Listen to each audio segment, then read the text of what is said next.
Ang panit sa iho naghatag ni inig proteksyon sa talagsaong paagi. Kung dili ingon ani ang pagkadesenyo, daghan kaayong microorganism ang mutapot sa panit sa iho. Nga tungod ni ana, mutapot na pod ang mas dagkong mga parasite.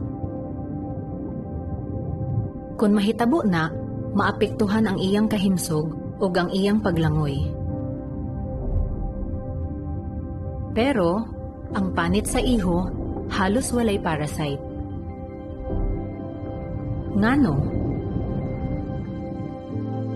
Ang panit sa iho nalukop og komplikadong mga himbis nga gitawag og dermal denticles. Bisag mura ni gagmayng himbis sa isda tan-awon, ang disenyo ni Amy parehas ni anang sangipon sa mamal nga hamis kaayo.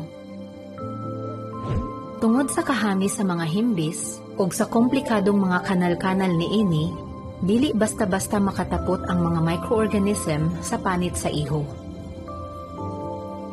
Kung naay motapot, maanod rani kay mupaspas man ang agos sa tubig diha sa mga kanal-kanal.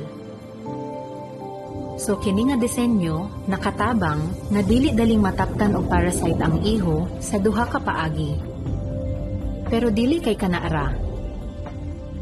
Ang talagsaong disenyo sa denticles makaporma gagmay nga suction sa tibuok lawas sa iho nga makapapaspas sa paglangoy ni ini.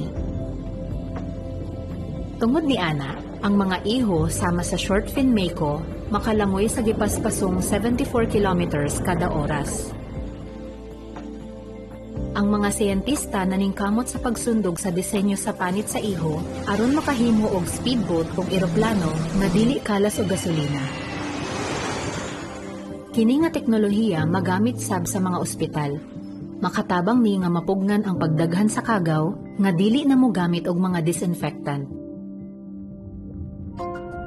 Unsay imong hunahuna? Ang panit ba sa iho mitungha pinaagig ebolusyon? O gidisenyo kini?